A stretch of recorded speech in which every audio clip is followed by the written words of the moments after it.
नमस्कार दोस्तों, आप सभी लोगों का हार्दिक स्वागत है मेरे YouTube चैनल पे। दोस्तों, ये how to customise financial report का पार्ट सेकंड है और उसी के साथ साथ ट्रायल बैलेंस का भी पार्ट सेकंड है। हम लोगों ने प्रीवियस ट्यूटोरियल में कितने तरह के फॉर्म होते हैं ट्रायल बैलेंस में यूज होते हैं और उसके साथ ही साथ हम लोगों ने ट्रायल बैलेंस के टाइटल को भी चेंज करना सीख लिया था।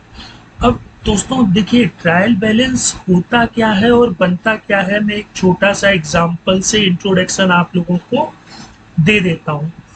हम लोगों ने मान लीजिए किसी सप्लायर से कोई चीज परचेज की, फिर उसको पेमेंट कर रहा है, ठीक है। तो जिसको पेमेंट कर रहा है, मान लेते हैं XYZ लिमिटेड को हमने 100 रुपये पेड किए, तो XYZ लिमिटेड 100 रुपये से डेबिट हो जाएगा और कैश क्या होगा, क्रेडिट हो जाएगा। तो इस तरह से जितनी भी जर्नल एंट्रियां हम लोग करते जाते हैं, फिर उसके बाद हर जर्नल एंट्री का एक लेजर बनाया जाता है पूरे साल का, और फिर जो उसका बैलेंस बचता है कि वो डेबिट है या क्रेडिट है, वो ग्रुप वाइज हमको ट्रायल बैलेंस में शो हो जाता है। जैसे सन्ड्री क्रेडिटर्स, इनकी क्या ओपनिंग थी, कितना हमने इनको पेड किया, इन्होंने हमें कितना सेल किया, है ना। तो वो सारे चीजों का सारांश, मतलब टोटल उनका बैलेंस डेबिट है या क्रेडिट है, वो उनके ग्रुप के अंदर। अभी हम सन्ड्री क्रेडिटर्स को ओपन करेंगे तो सन्ड्री क्रेडिटर्स के जितने भी नाम या जितने भी पर्सन हमने सन्ड्री क्रेडिटर्स में ओपन कर रखे होंगे, वो ग्रुप सन्ड्री क्रेडिटर्स के अंदर हम लोगों को शो होने लगेंगे, है ना। तो दोस्तों, आप लोग ट्रायल बैलेंस से फैमिलियर हैं, मैं इसलिए ये चीज़ें बता रहा हूँ क्योंकि हम लोग पाइथन और SQLite 3 अभी चल रहा है जो कि डेमो पर्पस है। फिर जब हम लोग इसमें MySQL सर्वर लाएंगे तो एक कंप्लीट हम लोग टैली जैसा सॉफ्टवेयर बनाने की कोशिश करेंगे, और अगर आप लोगों का सहयोग रहा तो हम लोग बना भी लेंगे। तो ये जो चीज़ें होती हैं कि कैसे ट्रायल बैलेंस बन रहा है, इनके विषय में भी आप लोग लर्न करें, स्टडी करें, है ना। तो दोस्तों, अब हम लोग मेन टॉपिक पर आते हैं। जो फॉर्म हमारा NRM GRP समरी था, उसमें दो पार्ट होते हैं। ऊपर वाला पार्ट जहां पर पर्टिकुलर्स और कंपनी का नाम, पीरियड, फिर ये ओपनिंग बैलेंस, ट्रांजैक्शन में डेबिट, क्रेडिट और क्लोजिंग बैलेंस, ये जितनी भी चीजें लिखी हुई हैं, इस पार्ट को हम लोग DSP कॉल टाइटल्स बोलते हैं, ठीक है।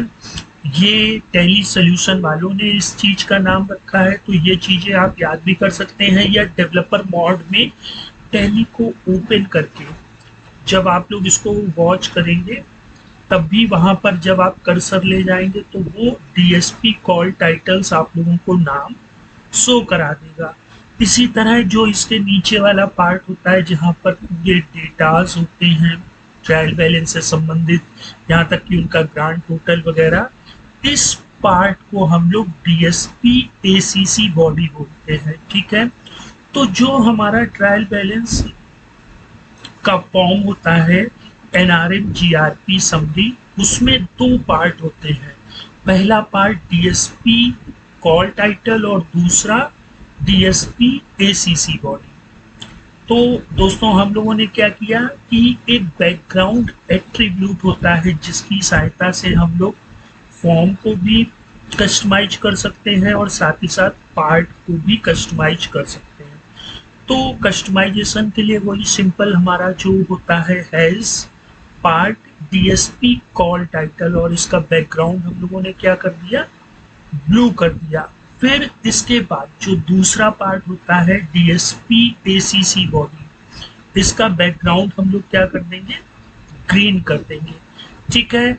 अब दोस्तों, हम लोग आते हैं कुछ चीजें अपने ट्रायल बैलेंस में अपने मन से ऐड कैसे कर सकते हैं। तो आप लोग जानते हैं कि पार्ट में लाइन और फील्ड ऐड कर दीजिए, बस सिंपल है। लेकिन किस पार्ट में, मैंने यहाँ पे DSP ACC टाइटल वाले पार्ट में ऐड किया है, ठीक है, has part DSP call title.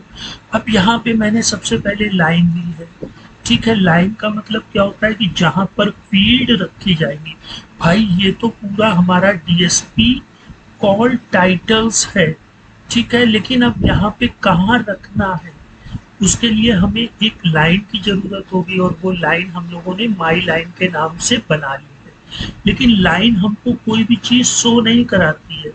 Line एक प्लेस होती है जहां पर फील्ड को रखा जाता है। तो चलिए अब हम लोग लाइन को डिफाइन कर लेते हैं और उसमें फील्ड ले लेते हैं। फील्ड माई फील्ड ले लिया।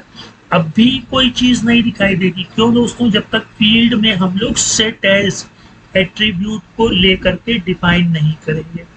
तो चलिए हम लोग फिर इसमें सेट एज एट्रीब्यूट को भी ले लेते हैं। अब ये फील्ड जो हमारी थी, देखिए बात समझिए, ये पार्ट डीएसपी कॉल टाइटल में हमने सबसे पहले लाइन ली, फिर लाइन में हमने फील्ड ली, फिर फील्ड को डिफाइन किया। तो यहाँ पार्ट का एटलीस्ट वन एट्रीब्यूट लाइन आ गया, लाइन का एटलीस्ट वन एट्रीब्यूट फील्ड आ गया, और फील्ड में हमारा सबसे लास्ट डिफिनीशन होती है। इसमें कोई भी डिफिनीशन एट्रीब्यूट के रूप में यूज नहीं होती है, लेकिन इसके तीन एट्रीब्यूट मैंने यहाँ यूज किए। पहला यूज नेम फील्ड, ठीक है, मतलब हम यहाँ क्या लिखेंगे, नेम लिखेंगे ना, तो यूज नेम फील्ड, फिर सेट एज क्या शो करे, तो मैंने लिख दिया this is the trial balance report और अपने चैनल का नाम लिख लिया, ठीक है। तो यहाँ पर ये शो होने लगा। और फिर इसके बाद फुल विड्थ, फुल विड्थ मतलब पूरी विड्थ, यहाँ तक कि जितना पार्ट होगा उतनी विड्थ ये हो जाएगी। अब इसमें कंटेंट ही इतना था तो हम लोगों को ये यहाँ तक शो हो रहा है, ठीक है दोस्तों। तो अभी सिर्फ ट्रायल बैलेंस फिनिश नहीं हुआ है फाइनेंशियल रिपोर्ट में, लेकिन अभी हम लोग थोड़ा सा ट्रायल बैलेंस से फैमिलियर हो गए हैं।